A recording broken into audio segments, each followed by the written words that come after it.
Match me home the perfect woman. Come on in. Ya. El día de hoy, los alumnos de la carrera de Ingeniería Mecánica del Instituto Tecnológico de Ciudad Guzmán, Grupo Sexto A, realizará una presentación de la materia Instrumentación y Control, dirigida por el profesor Julio César Díaz Ruiz. Nosotros somos el grupo número 1 y los integrantes son Morales Eusebio Iván Lair, Olivares Milanés Eduardo Donatiuc, Rubio Aguilar José Carlos. La presentación va a tratar de la unidad 4 que lleva por nombre Aplicaciones de Control, con los subtemas 4.1 Controladores de temperatura, 4.2 Controladores de presión, 4.3 Controladores de flujo, 4.4 Controladores de nivel y 4.5 Implementación en Simulink.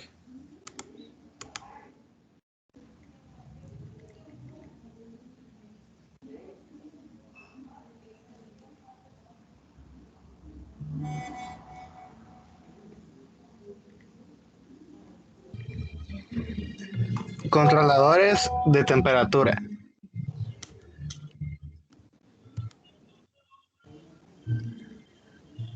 ¿Qué son los controladores de temperatura?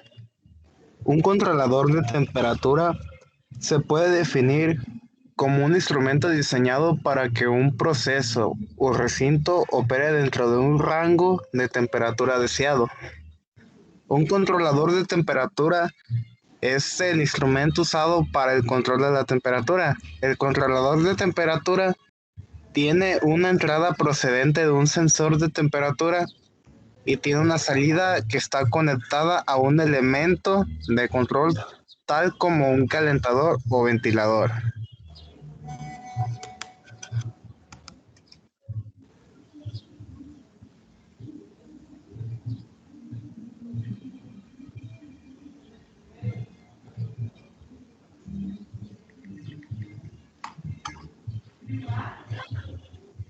¿Cómo funciona? Para regular con precisión la temperatura del proceso sin la participación continua del operador, un sistema de control de temperatura se basa en un regulador, el cual acepta un sensor de temperatura tal como un termopar o RTD como entrada. Se compara la temperatura real a la temperatura de control deseada o punto de ajuste y proporciona una salida a un elemento de control. El regulador de temperatura solo es una parte del sistema de control y todo sistema debe ser analizado para elegir un controlador adecuado. Los siguientes puntos deben ser considerados al seleccionar un controlador de temperatura.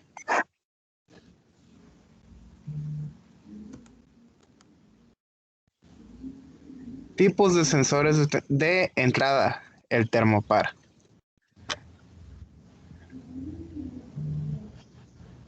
Un termopar es un sensor para medir la temperatura. Se compone de dos metales diferentes unidos en un extremo. Cuando la unión de los dos metales se calienta o se enfría, se produce una tensión que es proporcional a la temperatura. Las selecciones de termopar están comúnmente disponibles como alambre.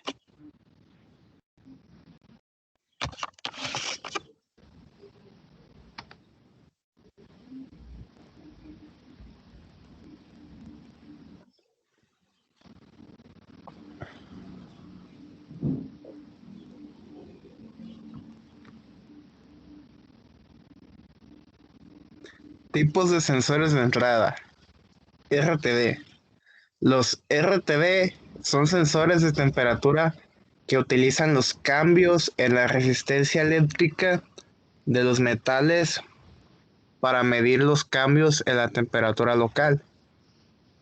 Para que las lecturas sean interpretadas, los metales utilizados en los RTD deben tener resistencias eléctricas conocidas.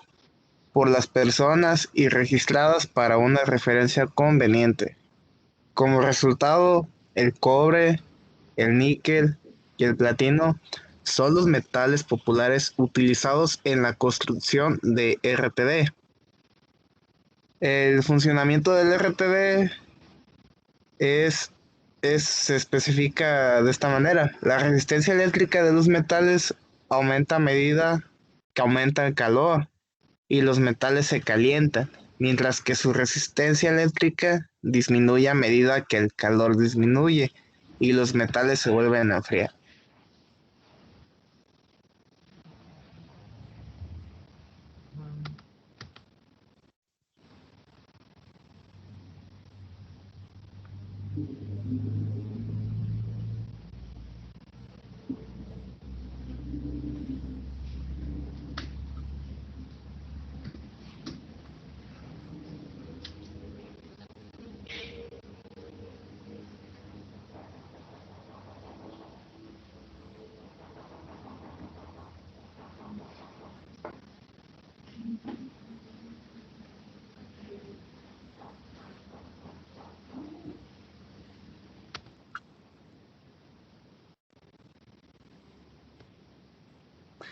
RTD versus termopar. Comparar el rendimiento de los RTD y los termopares utilizando cualidades específicas como su costo y el rango de temperatura para que los usuarios puedan elegir según las necesidades especificadas de sus organizaciones. En general, los termopares son mejores que los RTD cuando se trata de el costo, ya que son más baratos. Robustez, velocidad de medición y el rango de temperaturas que se pueden medir con ellos. La mayoría de los termopares cuestan entre 2.5 y 3 veces menores que los RTD. Y aunque la instalación de RTD es más barata que la instalación de termopares, los ahorros en los costos de instalación no son suficientes para inclinar la balanza. Además, los termopares están diseñados para ser más duraderos y reaccionar más rápido a los cambios de temperatura, debido a ese mismo diseño que tienen. El principal punto de venta de los termopares es su rango. La mayoría de los RTD están limitados a una temperatura máxima de 1000 grados Fahrenheit, pero ciertos termopares se pueden usar para medir hasta 2700 grados Fahrenheit. Los RTD son superiores a los termopares en que sus lecturas son más precisas y repetibles. O sea que los usuarios que leen las mismas temperaturas producirán los mismos resultados en las múltiples pruebas. Los RTD producen lecturas más repetibles, significa que sus lecturas son más estables, mientras que su diseño asegura que los RTD continúen produciendo las lecturas estables más largas que los termopares. Además, los RTD reciben señales más robustas y es más fácil calibrar las lecturas de RTD debido a su diseño.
Es-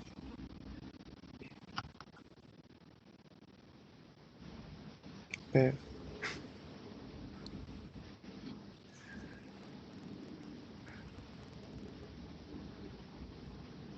mm, Mira, si quieres déjale en eso en el de tipos de control de temperatura.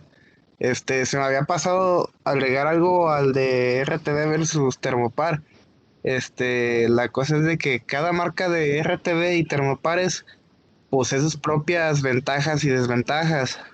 Los compradores deben basar sus decisiones de compra en sus necesidades. En general, los termopares son más baratos, más duraderos y pueden medir un mayor rango de temperaturas, mientras que los RTV producen mediciones mejores y más confiables. O sea, eso ya se basa en lo que cada quien busque, lo que debe de elegir, pues.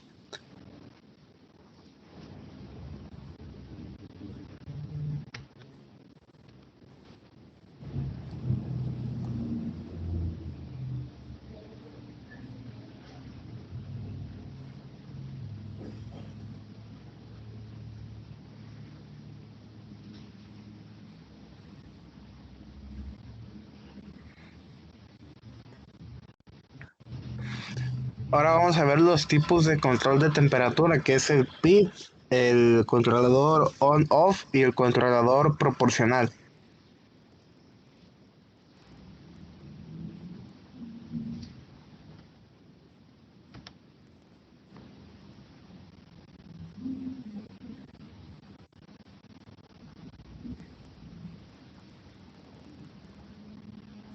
Algoritmo de control necesario, controlador PID.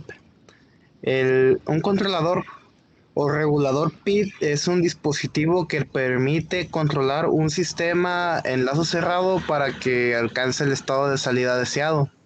El controlador PID está compuesto de tres elementos que proporcionan una acción proporcional, integral y derivativa. Estas tres acciones son las que dan nombre al controlador PID. La señal RDT se denomina referencia e indica el estado que se desea conseguir en la salida del sistema YDT. En un sistema de control de temperatura, la referencia RDT será la temperatura deseada y la salida YDT será la temperatura real del sistema controlado. Como puede verse en el esquema anterior, la entrada al controlador PID es la señal de error EDT. Esta señal indica al controlador la diferencia que existe entre el estado que se quiere conseguir o la referencia RDT y el estado real del sistema medido por el sensor o de señal HDT. Si la señal de error es grande, significa que el estado del sistema se encuentra lejos del estado de referencia deseado. Si por el contrario el error es pequeño, significa que el sistema ha alcanzado el estado deseado.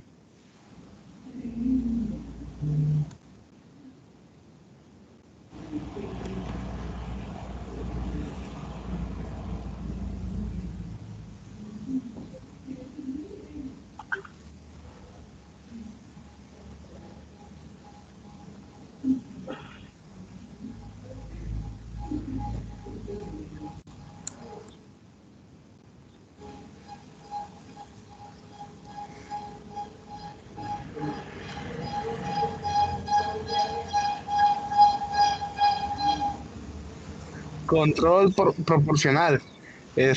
Como su nombre indica, esta acción de control es proporcional a la señal de error EDT. Internamente, la acción proporcional multiplica la señal de error por una constante KDP. Esta acción de control intenta minimizar el error del sistema cuando el error es grande. La acción de control es grande y tiende a minimizar este error. El control derivativo, como su nombre indica, esta acción de control es proporcional a la derivada de la señal de error EDT. La derivada del error es otra forma de llamar a la velocidad del error. El control integral calcula la integral de la señal de error EDT. La integral se puede ver como la suma o acumulación de la señal de error.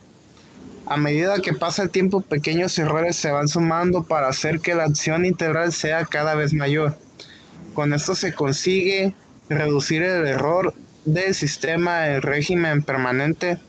La desventaja de utilizar la acción integral consiste en que ésta añade una cierta inercia al sistema y por lo tanto la hace más inestable.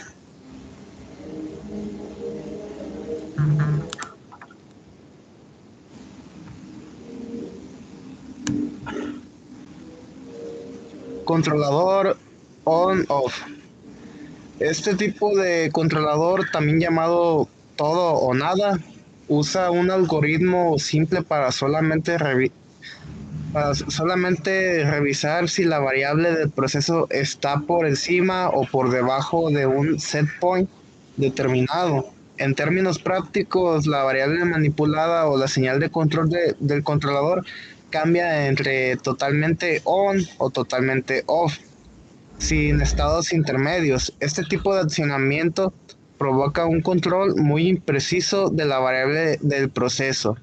Un ejemplo muy común es el control de temperatura con termostatos en aires acondicionados. El termostato activa el aire frío si está on, la temperatura es mayor a la referencia del set point, y lo desactiva off cuando la temperatura es menor o igual al set point.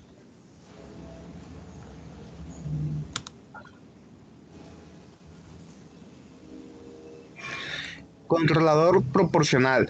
El controlador de temperatura proporcional elimina el ciclo asociado del control on-off. Un controlador proporcional disminuye la potencia media suministrada al calentador cuando la temperatura se aproxima al punto de ajuste. Esto tiene el efecto de disminuir la energía del calentador al aproximarse al punto de ajuste sin que lo sobrepase, manteniendo una temperatura estable. Esta dosificación se puede realizar girando el encendido y apagando de salida para intervalos cortos de tiempo. La proporcionalización de tiempo varía la relación de tiempo on y tiempo off para controlar la temperatura. La acción proporcional se produce dentro de una banda proporcional en torno a la temperatura objetivo. Fuera de esta banda, el controlador de temperatura se comporta como una unión on-off normal con la salida, ya sea totalmente on por debajo de la banda o totalmente off por encima de la banda. Sin embargo, dentro de la banda, la salida del regulador se enciende y se apaga en la relación a la diferencia de la medición del punto de consigna. En el punto referido, que es el punto medio de la banda, la salida en relación del apagado es de 1 a 1, es decir, el tiempo de encendido y tiempo de apagado son iguales. Si la temperatura está lejos del punto de ajuste, el cierre y el corte varían en proporción a la diferencia de temperatura. Si la temperatura está por debajo del punto de ajuste, la salida estará on más tiempo. Si la temperatura es demasiado alta, la salida estará off predominantemente.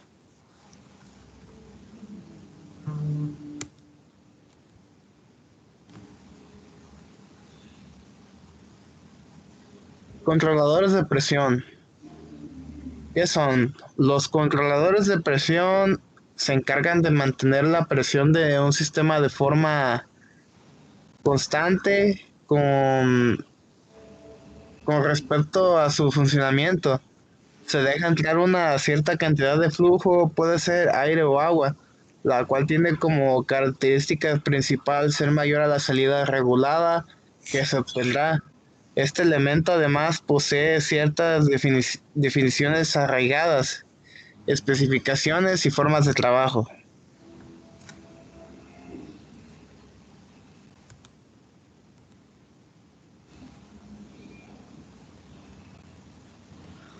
Uso de controladores de presión.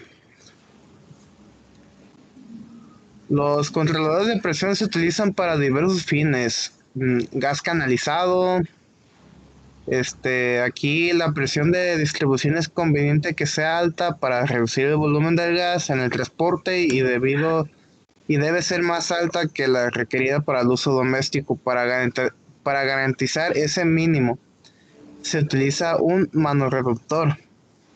El gas combustible, la presión de la bomba de combustible baja según vacía o cambia la temperatura del ambiente.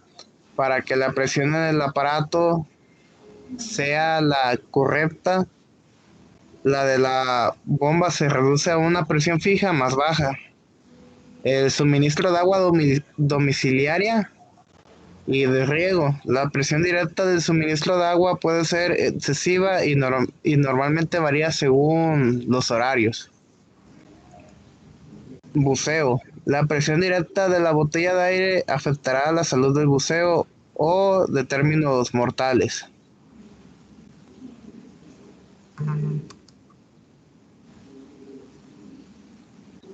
Válvulas de regulación de presión. Las válvulas reguladoras de presión tienen la función principal de establecer y mantener una presión constante en el sistema, actuando como el dispositivo principal de descarga de la presión. Estas válvulas se utilizan en sistemas en los que se requiere un flujo continuo de salida durante todo el tiempo y en que la bomba está funcionando. En sistemas en los que incluso con la bomba accionada no se requiere un flujo de salida de la boquilla. Es esencial instalar una válvula de escape. Este tipo de válvula tiene la misma función principal de las válvulas reguladoras, pero incorpora un dispositivo de descarga que redirige el flujo a través de una tubería de bypass cuando se cierra la salida de la boquilla.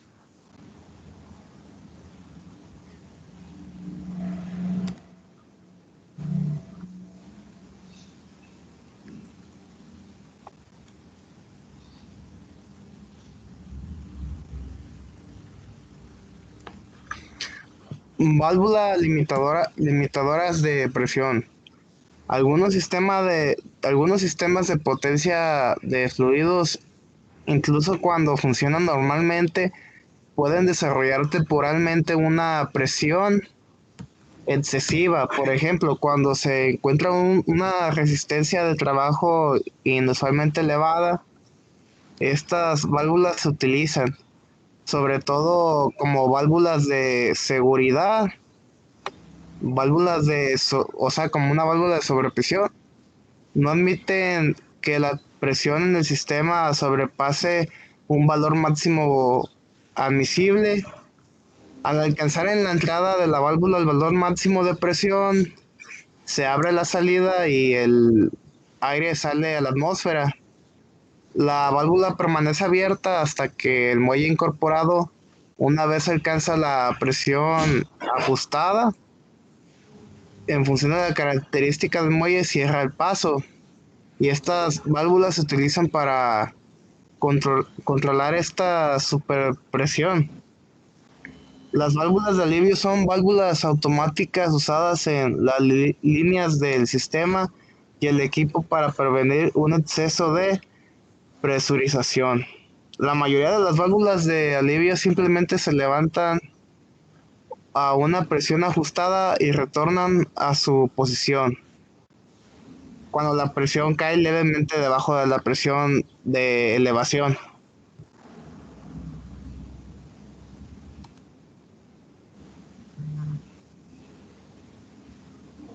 Válvulas secuenciales. Las válvulas secuenciales bloquean el aceite en un circuito hidráulico secundario hasta que la presión del circuito primario alcanza el nivel preestablecido. Las válvulas de secuencia tienen un sistema regulador integrado que permite el retorno de aceite sin necesidad de tuberías externas.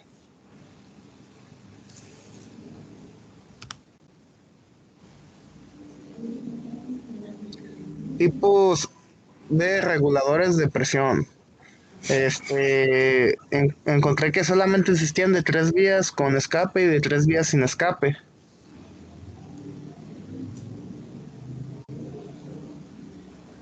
Enmarcando la tipología de los controladores de presión, tenemos que existen dos tipos de controladores de presión. El primero sería de 3 vías con escape y el segundo con 2 vías y sin escape. Esto lo definiremos así. Si estando la válvula cerrada aumenta la presión de salida debido quizás a la disminución del volumen de la instalación neumática, el regulador de 3 vías aumentará la presión. Este la purgará al exterior por el orificio de escape, y en el regulador de 2 vías debe aparecer un consumo de aire por parte de la instalación con el fin de que se rebaje la presión. Es por ello que se puede decir que simplemente un controlador de presión de 3 vías es aquel que tiene un método de purgue de la tubería por donde se lleva el proceso a controlar, y el de 2 vías simplemente se habrá limitado sus parámetros de fabricación. Por esta razón, los reguladores de 3 vías actúan como válvulas de seguridad, ya que la instalación puede haber nunca una presión superior a la banda, a la dada por el regulador. Por otro lado, los usos que tienen estos controladores son: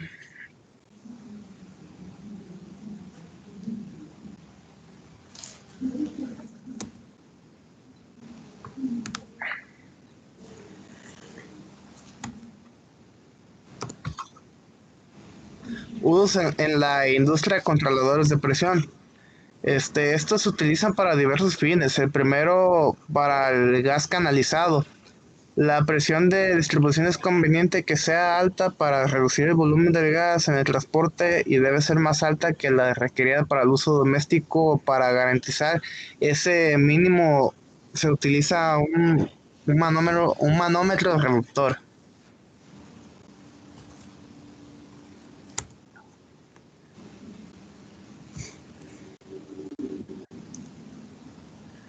¿Qué es un gas combustible? Un gas combustible es un gas que se utiliza como combustible para producir energía térmica mediante un proceso de combustión.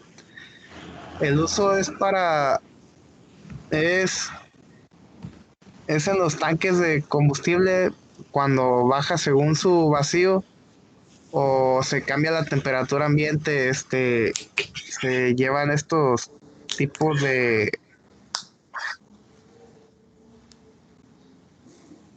válvulas, pues.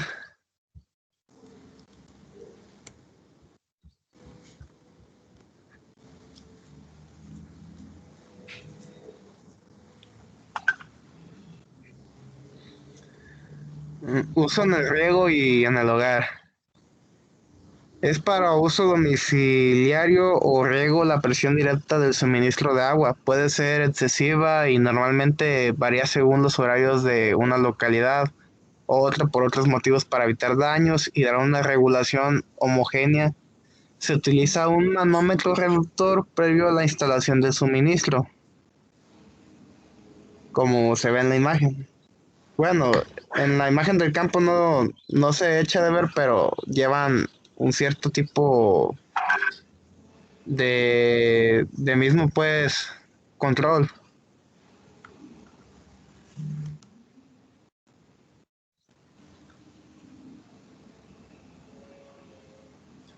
Uso en el buceo. La presión directa de la botella de aire afectará la salud del buceo de términos mortales, por lo cual se ocupa un regulador de presión para que así el buzo pueda ajustar la presión de aire que considere adecuada, ya que si no lo usara, el aire vendría directamente desde el tanque y podría ocasionar problemas al momento de bucear. Aparte de que permiten el uso moderado y alarga el tiempo del buceo.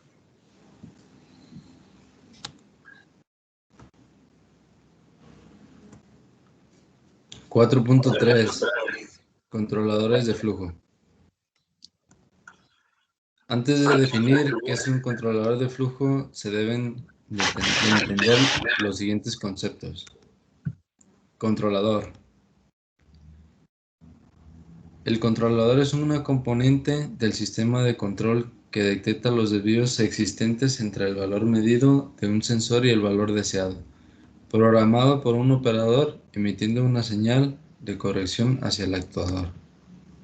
Fluido. El fluido es todo cuerpo que tiene la propiedad de fluir y que carece de rigidez y elasticidad. En consecuencia, cede a cualquier fuerza tendente a alterar su forma, adoptando así la forma del recipiente que lo contiene. Los fluidos pueden ser líquidos o gases. Flujo. Es la cantidad de fluido que pasa en una unidad de tiempo, es decir, flujo en movimiento que pasa por un área dada en la unidad de tiempo.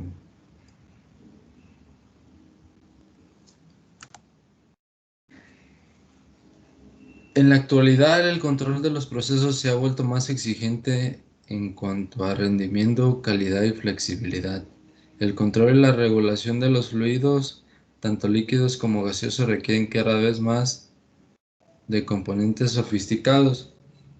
Aquí podemos ver unas dos imágenes que son fotografías de fábricas en la cual se utilizan fluidos que son transportados por medio de tuberías, pero para eso se utilizan los controladores de flujo para regular el paso de los fluidos que transportan y que no haya un sobrepaso de fluido.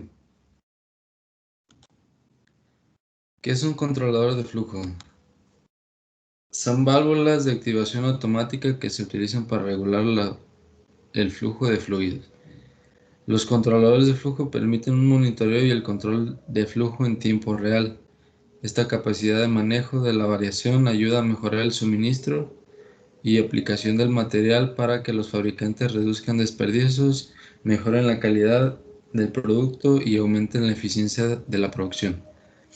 Esto nos dice que estos controladores se utilizan para regular el flujo que pasa mediante tuberías. Por ejemplo, en fábricas se utilizan los controladores de flujo para evitar el paso excesivo de un fluido y evitar desperdicios. Y así es como se mejora la producción y se mejora la calidad del producto que se está fabricando. Aplicaciones.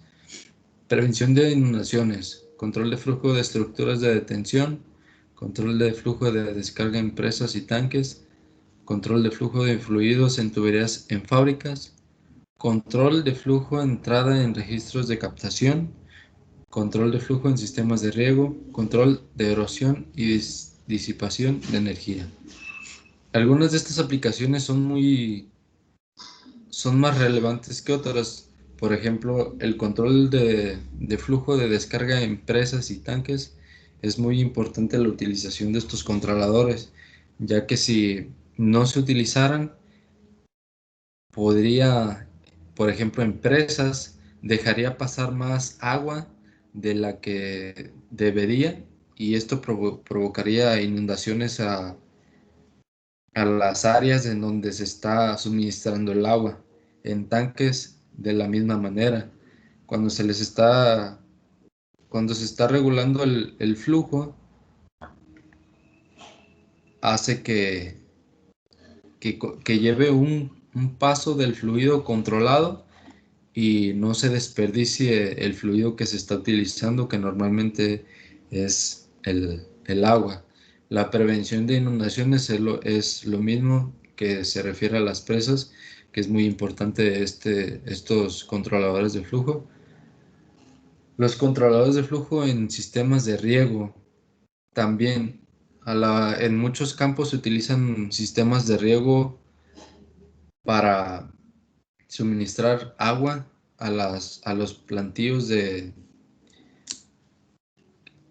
ya sea de frambuesas, de arándanos, de otras cosas en donde se requiere estar regando seguido la planta. Y entonces se utilizan estos controladores para regular el paso del fluido y llevar un control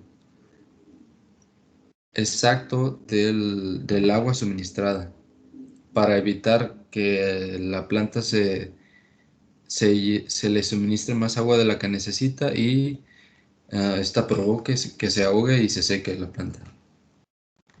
Ventajas del uso del controlador de flujo.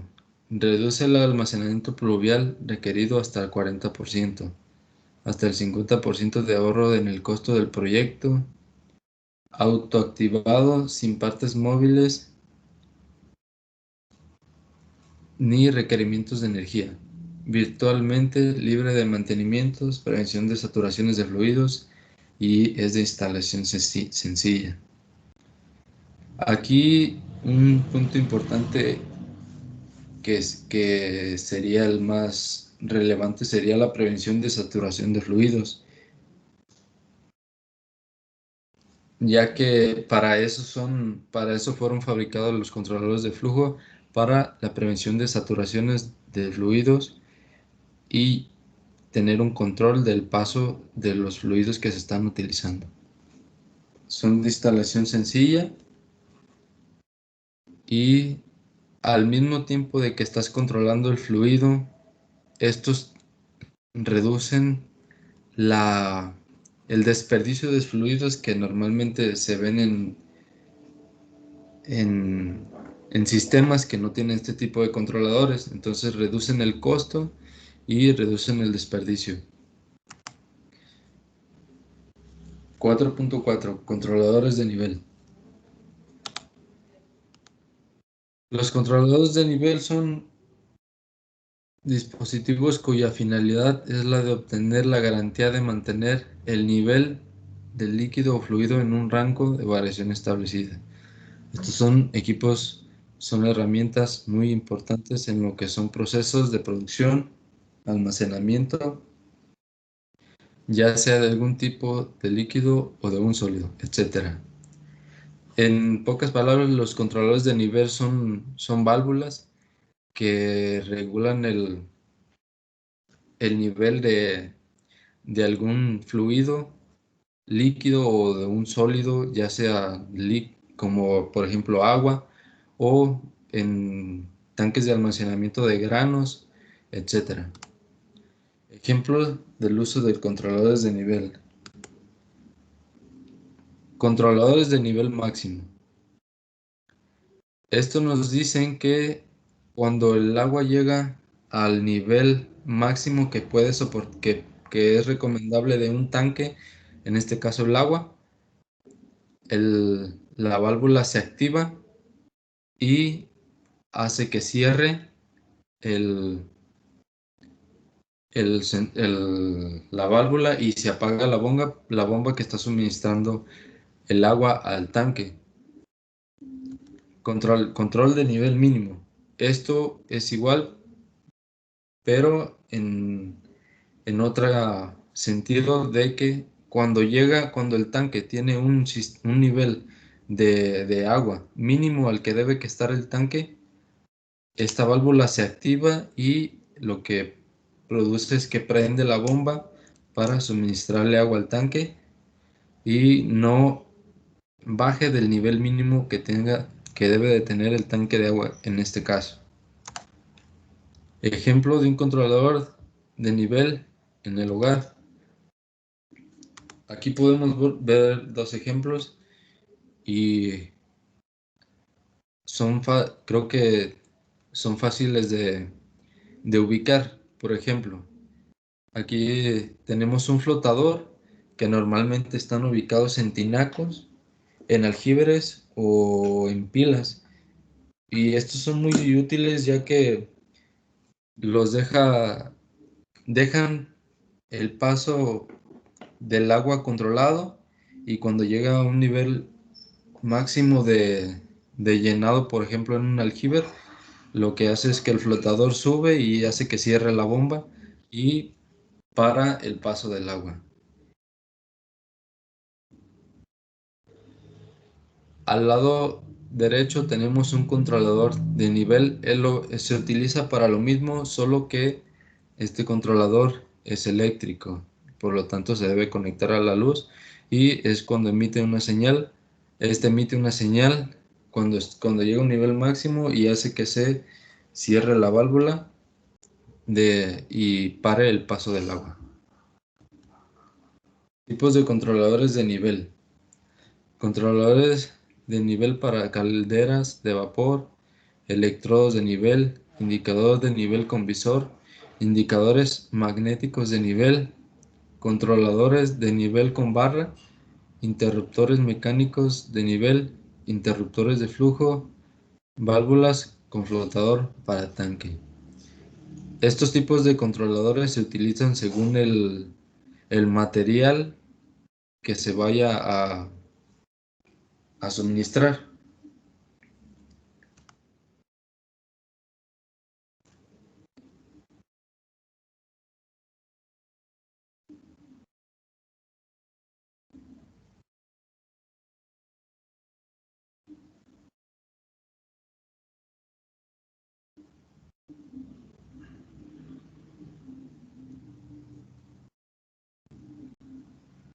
Implementación en Simulink.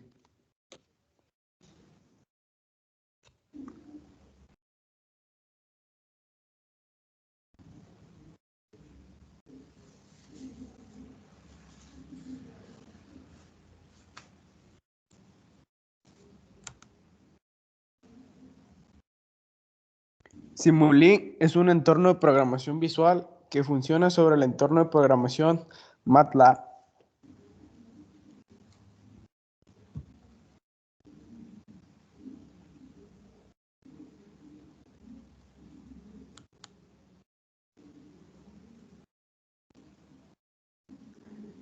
La historia de este programa surge de una compañía estadounidense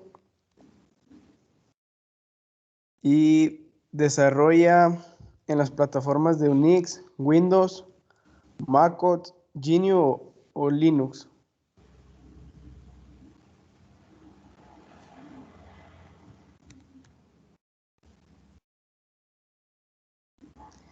MATLAB dispone de dos herramientas adicionales que expanden sus prestaciones a Simulink y Git, editor de interfaz de usuario. Además, se pueden ampliar las capacidades de MATLAB con las cajas de herramientas y las de Simulink con los paquetes de bloques.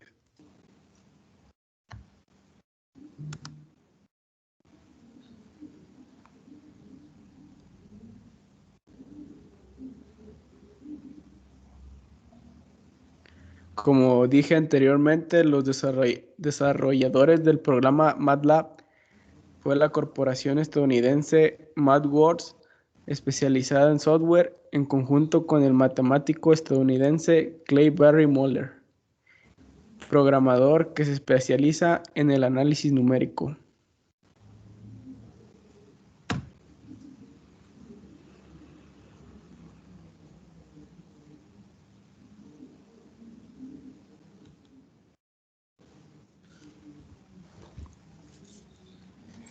Para utilizar esta herramienta de Simulink, primero debemos entrar al programa MATLAB y como se puede observar en la imagen, en la esquina superior izquierda existe la pestaña de Home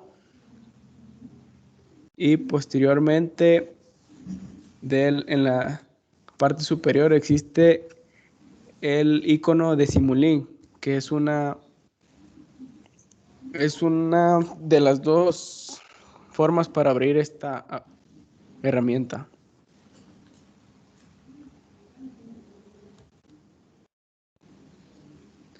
La segunda forma de abrir Simulink es escribiendo Simulink con el teclado y se abrirá la pestaña automáticamente.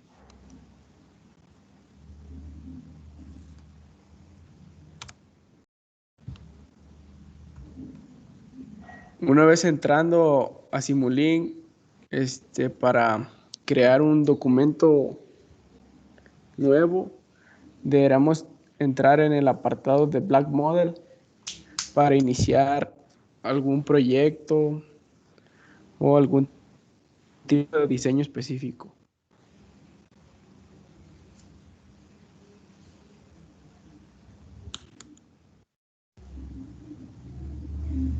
Dentro de este apartado, en la esquina superior izquierda podemos encontrar algún tipo de modelo específico para trabajar. También contamos con pestañas de edición, vista, display, diagramas, simulación, análisis, código y herramientas. Para abrir el apartado de librería de Simulink, está el icono señalado en la tercera imagen y dentro de ella se desplazan muchas herramientas para trabajar.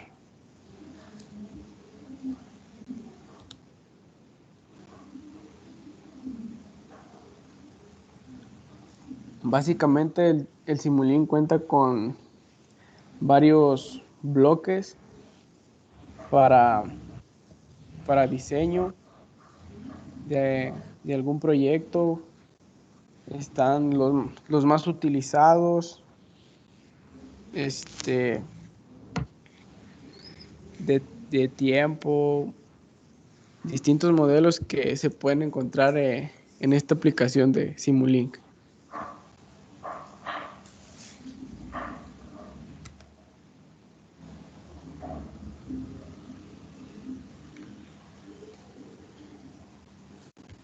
Eso sería todo de nuestra parte. Gracias.